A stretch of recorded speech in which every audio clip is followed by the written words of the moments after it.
Yo, welcome back, kembali lagi di channel Atua Hayato. Bagaimana kabar nakama sekalian? Semoga selalu baik-baik saja. Pada video ini kami akan mereview chapter terbaru, yaitu chapter 984. Tentu nakama sekalian sudah tak sabar, apalagi di chapter ini Yamato-chan telah membuka topengnya. Dan selain itu masih banyak hal menarik lainnya yang muncul. Oke, tanpa basa-basi lagi, langsung aja kita mulai pembahasannya. Dimulai dari bagian cover story yang ternyata masih menceritakan kisah bajak laut Fire Tank di Dressrosa.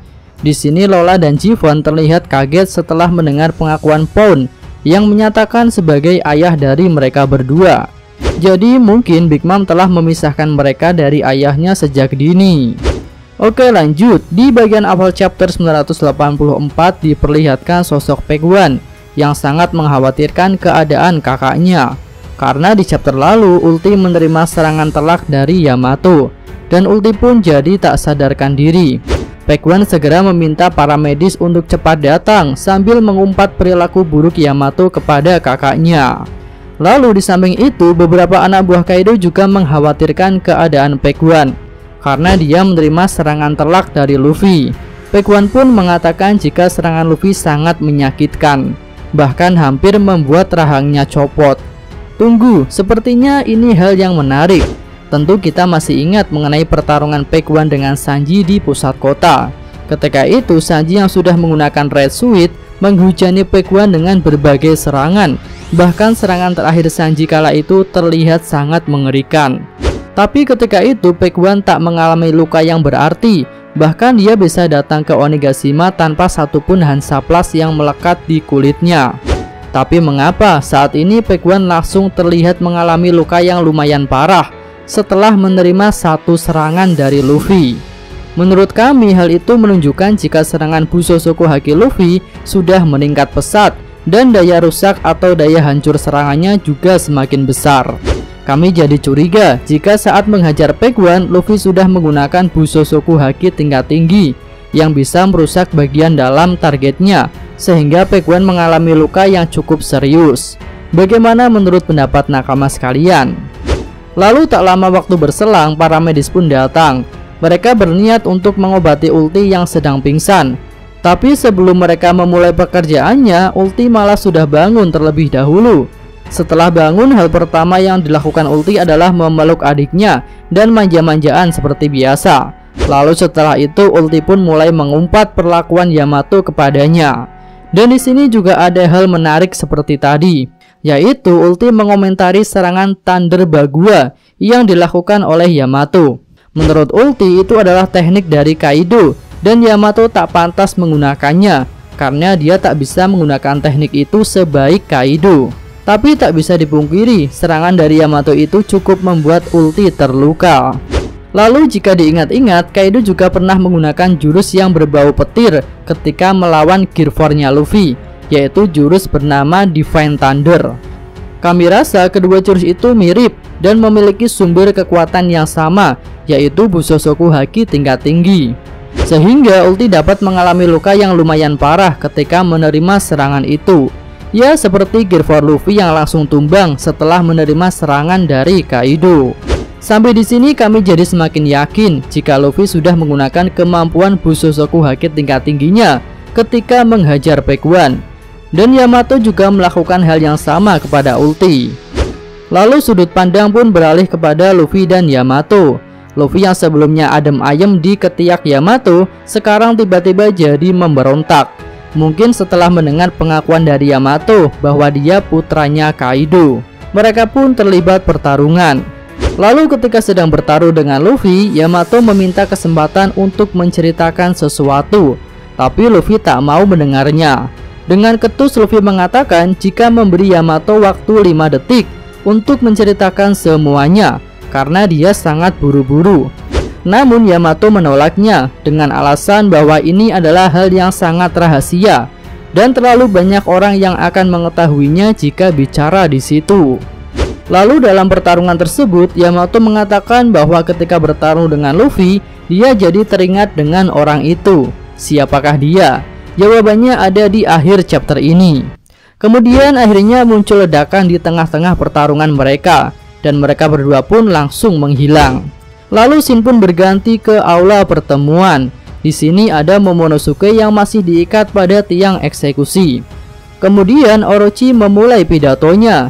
Dia menceritakan bahwa Momo adalah orang yang datang dari masa 20 tahun yang lalu karena kemampuan dari Kozuki Toki. Namun para anak buah Kaido yang mendengarnya tak mempercayai perkataan Orochi. Ya, kasusnya mirip ketika Orochi menceritakan tentang hantu para pelayan Oden di pesta penyambutan Komurasaki. Lalu di sini juga terlihat Jinbe dan Robin serta beberapa samurai sudah berada di aula pertemuan. Iya, Jinbe dan Robin benar-benar tahu caranya menyamar, dan mereka juga bisa menahan diri dari perbuatan-perbuatan bodoh yang dapat merusak rencana. Kakek Hyo dan para samurai pun juga terlihat, dan mereka masih bisa menahan diri. Kemudian scene kembali berganti, kali ini memperlihatkan keadaan tim Law yang sudah berada di belakang Onigashima. Namun arus laut di bagian itu sangat kuat sehingga tak mudah untuk mendekati pulau. Kemudian Law pun menggunakan kemampuan roomnya untuk mengirim para samurai beserta dirinya ke dalam pulau. Di sini terlihat sangat menarik ketika Law menggunakan kemampuannya itu di tengah lautan. Mungkin di antara nakama sekalian masih ada yang bingung mengapa hal itu bisa terjadi. Jawabannya sih mudah, selama Law tak tenggelam, dia masih bisa menggunakan kemampuannya itu walaupun di tengah lautan. Kasusnya sama seperti Perospero yang bisa menaiki permennya untuk mendaki air terjun dan menyeberangi lautan menuju ke Onigashima. Lalu Law dan para samurai pun sudah tiba di bagian pintu belakang. Sementara kapal Polar Tank kembali menyelam untuk menghilangkan jejak.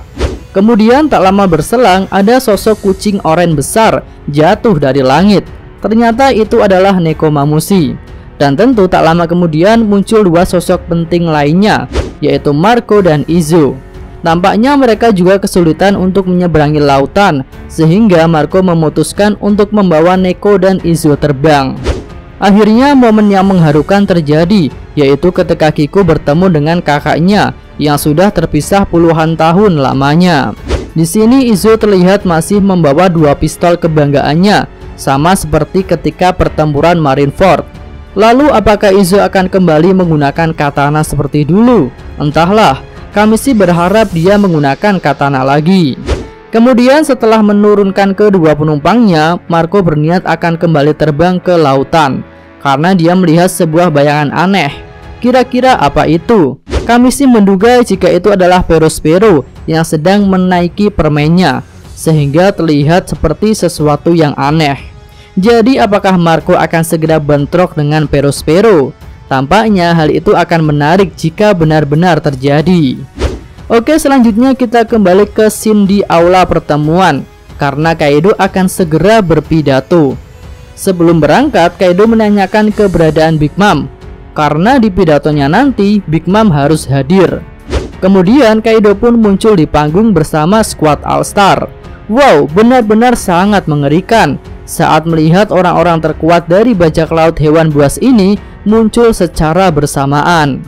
Para hadirin yang ada di tempat itu pun langsung merasakan aura mencekam ketika Kaido naik panggung. Lalu Kaido mengatakan jika dia akan menambahkan sesuatu yang menarik agar proses eksekusi Momo tak membosankan. Dan dia juga akan memberikan sebuah pengumuman penting tentang rencana baru Onigashima. Wah, jangan-jangan pengumuman pentingnya adalah perjodohan antara Yamato-chan dengan Katakuri sebagai perekat dan bukti peresmian aliansi Kaido dan Big Mom. Iya nggak? Oke, akhirnya kita masuk ke bagian terakhir chapter ini, di mana Yamato dan Luffy sudah duduk bersama di loteng istana. Kali ini Luffy lebih sabar. Dia memberi waktu Yamato 5 menit untuk bercerita. Yamato pun memulai ceritanya, diawali dari pengakuannya kepada Kaido bahwa dia ingin menjadi seperti Oden Kozuki. Dan tentu saja Kaido langsung menghajar anaknya itu, bahkan memenjarakannya. Kemudian Yamato pun mengaku sangat mengagumi Oden, dan dia juga ikut menyaksikan eksekusi Oden yang sangat melegenda. Serta dia merasa sangat marah kepada Orochi dan ayahnya karena telah menghabisi samurai yang hebat seperti Oden. Kemudian ternyata benar dugaan kami bahwa Yamato telah menemukan buku catatan perjalanan Oden, dan dia menggunakan buku itu sebagai panduan hidupnya. Menurutnya buku itu sangat luar biasa karena berisi cerita petualangan Oden yang mengesankan dan juga hal-hal penting lainnya. Lalu Orochi dan Kaido tak mengetahui keberadaan buku itu. Wah, jangan-jangan di buku itu juga tertulis tentang Laugh Tale. Entahlah, tapi jika memang tertulis, kami rasa Luffy tak ingin membacanya. Seperti yang dilakukan Luffy ketika menolak Rayleigh saat akan bercerita tentang Laugh Tale.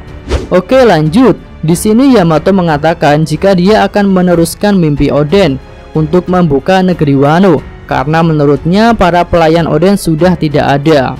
Lalu setelah bicara panjang lebar, Yamato pun membuka topengnya, dan jejeng, Luffy terkejut karena ternyata Yamato adalah seorang perempuan. Sepertinya Luffy merasa tertipu karena sebelumnya Yamato memperkenalkan diri sebagai putranya Kaido. Yamato pun mengatakan jika dia ingin jadi seperti Oden, maka dia ingin menggunakan identitas laki-laki. Ya, hal itu juga terlihat dari kotak perkenalan Yamato. Di situ tertulis Putri Kaido dalam kurung orang yang mengaku sebagai Oden Kozuki, Yamato. Jadi sampai di sini udah fix ya jika Yamato bukanlah Oden, tapi hanya orang yang mengagumi Oden dan ingin melanjutkan mimpinya. Kemudian Yamato memuji Luffy dan mengatakan jika Luffy benar-benar kuat. Bahkan menurutnya Luffy belum bertarung dengan serius. Wow, dari sini kami jadi berpikir bahwa Luffy memang masih menyembunyikan sebuah kekuatan baru untuk bertarung dengan Kaido nantinya, yang tentu saja lebih hebat dari Gear 4-nya selama ini. Lalu di akhir chapter, Yamato menyinggung soal Ace. Dia mengatakan bahwa Luffy mengingatkannya pada Ace. Jangan-jangan mereka berdua punya hubungan spesial. Tampaknya begitu. Cukup sekian video kali ini, semoga nakama sekalian menyukainya. Terima kasih udah nonton dan sampai jumpa lagi di video selanjutnya. Yo!